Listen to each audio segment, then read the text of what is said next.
प्रशांत कोरटकरच्या जामीन अर्जावरील युक्तिवाद पूर्ण झालाय। कोल्हापूर सत्र न्यायालय आज निकाल देण्याची शक्यता आहे। प्रशांत कोरटकरच्या जामीन अर्जावरील युक्तिवाद पूर्ण झालाय, आज निकाल देण्याची शक्यता आहे। प्रशांत कोरटकरला बेल की जेल यावर आज निकाल येणार आहे। दुपारी 3 वाजता कोल्हापूर सत्र न्यायालय निकाल देणार आहे। दरम्यान कोरटकर वरिष्ठ पोलीस अधिकाऱ्यांच्या संपर्कात असल्याचं सरकारी वकील असीम सरोदे यांनी म्हटलंय। तर कोरटकरने मोबाईलमधला सगळा डेटा डिलीट केलाय, मोबाईल तपासण्याची संधी दिली नसल्याचं सरोदे यांनी म्हटलं आहे। कोरटकरने तपास यंत्रणांना फसवलं, डेटा मिळाला असता तर अनेक गोष्टी स्पष्ट झाल्या असत्या, अशी प्रतिक्रिया ॲडव्होकेट असीम सरोदे यांनी दिली आहे। कोरटकरने ब्राह्मण मराठा समाजाचा अपमान केलाय। कोरटकरचा मोबाईल हॅक झाला की नाही हे तपासावं, असंही सरोदे यांनी म्हटलं आहे।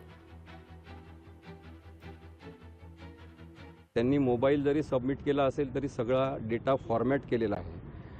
त्यांच्या वकिलांतर्फे जरी सांगण्यात आलं की CDR रिपोर्ट काढलेला होता, त्याच्यामुळे त्यांनी कॉल केलेला आहे स्पष्ट दिसते, परंतु आणखी काही गोष्टी मोबाईलमध्ये होत्या का या तपासण्यासाठी कोणताही वाव प्रशांत कोरटकर यांनी ठेवलेला नाही, कारण की ते शातीर बदमाशाप्रमाणे याच्यात वागलेले आहेत। आणि माझं तर म्हणणं आहे, मी कोर्टाच्या बाहेर सांगतो, मी कोर्टात सांगितलेलं नाही की काही अत्यंत वरिष्ठ पोलीस अधिकारी यांच्या संपर्कात ते आहेत, इथल्या सुद्धा वरिष्ठ पोलीस अधिकाऱ्यांच्या संपर्कात ते कोल्हापुरातले आहेत आणि त्यांच्या सांगण्यानुसार मोबाईलमधला डेटा इरेज करणं, सगळा मोबाईल साफ करून मग सबमिट करणं, अशा प्रकारचे कामं ते करत आहेत। प्रशांत कोरटकर हे प्रथमदर्शनीच दोषी आहेत।